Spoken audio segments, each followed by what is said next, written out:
No, Elon Musk did not demand to be made Apple's CEO.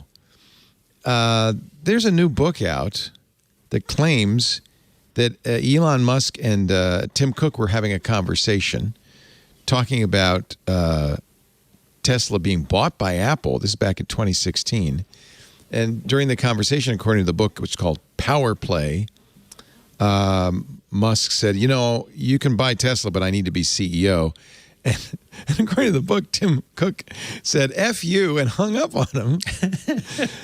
Both Elon and Tim have said now categorically, we've never talked in our lives. I don't know them. I know who he is. I have great respect for him, said Tim Cook, but I've never met him. I don't know how you get something this wrong in a book, but well, I mean, it builds on what has been a common trope in the tech world, which is Apple and Tesla are basically the same company. They've got the same kind of vision. They've got the same kind of drive for technology. They've got the same design aesthetic. And so it made sense that there would be some sort of massive partnership, if not an outright purchase. So, it's credible. Yeah, it's credible, but I don't quite believe it. It doesn't sound right. No, when they denied it, and it's written by a very respected Wall Street Journal reporter. The book is getting a lot of great reviews. I guess he just got a bad tip. I don't know, but it was funny that Elon Musk commented on Twitter on it, and it was a back-to-back tweet. One commenting on the book saying that that never happened and the book is boring, but the one before saying that Apple is basically taxing the internet with their commission on the App Store. And so I joked and said, shame that you didn't talk to each other, because you could have explained how to run the App Store better. Yeah. It was a very busy Twitter Friday or whatever day it was. Every day is a bit busy. It's Twitter is what can I say? It's amazing. And if you follow this stuff, I guess Apple and Tesla seem to have some at least superficial commonalities. And I also think that one of the problems is you have one of the most careful CEOs ever, who's very successful, operationally brilliant, Tim Cook, versus one of the most out of control CEOs ever.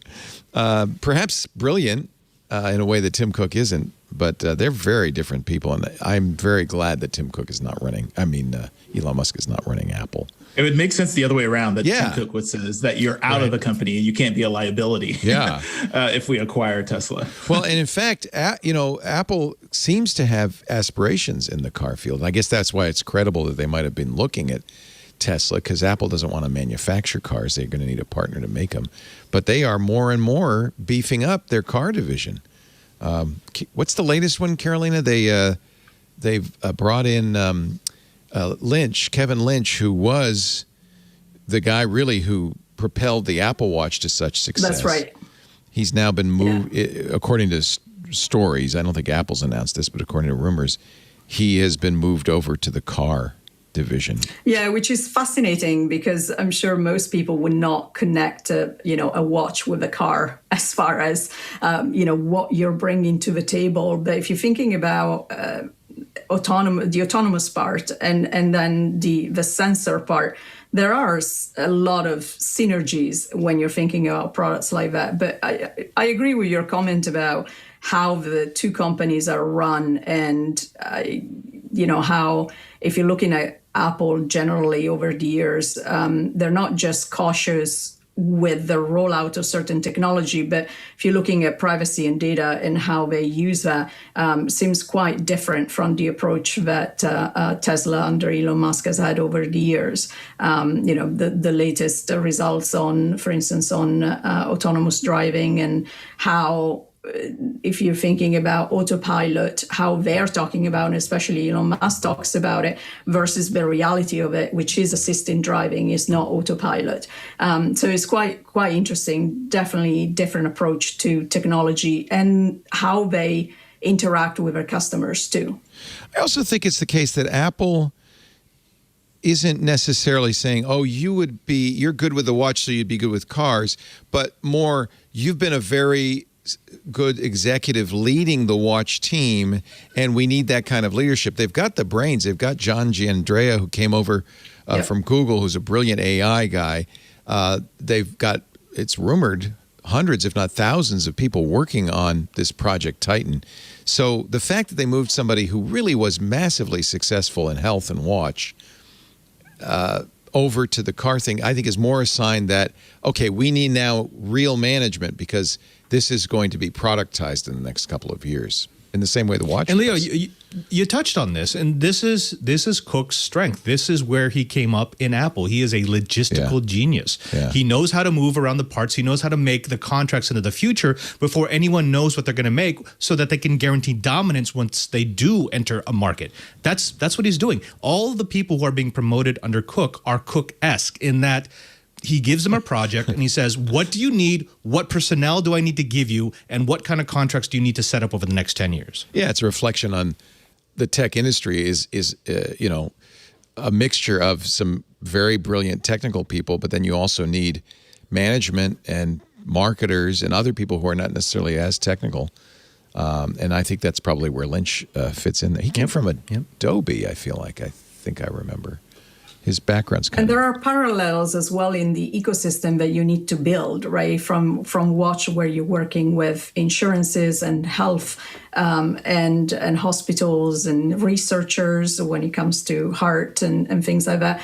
And on the car side, where similarly you have to work with government, you have to work with insurance. There's so much of that ecosystem at play, and not everybody, somebody might be a great engineer and a great product person, but doesn't necessarily understand how to work with others to bring the ecosystem with you with that product. Yeah, the irony is, of course, Lynch was very much involved in a very strong advocate of Adobe Flash when he was at Adobe, something Apple hated.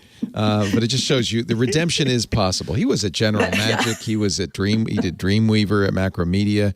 And he certainly is a very accomplished guy. He's a Mac guy going way, way back. He was Caroline, I don't know if you've been a Mac person forever, but I remember Mac 3D, which was a very early Mac drawing application. He actually helped start that. So he's been a Mac guy. I was actually a convert, so no, I came to the Mac after the iPhone. Oh my God. Yeah. Well, you don't even qualify. We'll have to wait 10 more years before you can call yourself a Mac user. Before you're in the club. All those have in common is that you have to deal with a lot of vendors, and you'll have a lot of people from different sides who have different objectives that they have to meet.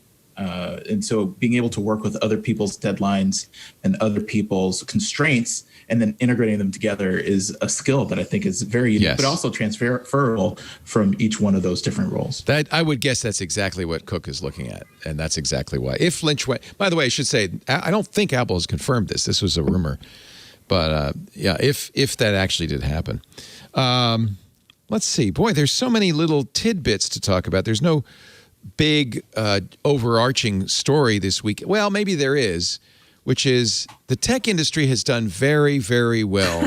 Thank you very much. Another massive quarter for Apple, for Microsoft, for Intel, for AMD, Amazon. All the tech companies had their quarterly results this week, and all of them through the roof, right? Apple broke, as they always do, sales records. This time, though, in Mac and iPad, $81 billion. Here's our friend Jason Snell's famous color charts. This is actually, believe it or not, encouraging. The revenue by category is only 49% iPhone. That's actually much better than it used to be. That's incredible. Absolutely incredible. Yeah. And part of that is that big purple slice here, 21% in revenue from services. But of course, both Mac and iPad have grown, and wearables now 11%. That's grown a lot too. That's the watch, of course. And it could be a resource constraints is why the iPhone is smaller, actually. Yeah. In fact, Cook alluded to that, said the chip shortage is a problem even for our Macs. He said not with big processors, those we make ourselves through TSMC, and I think Apple has booked up all of TSMC's production for the next 20 years.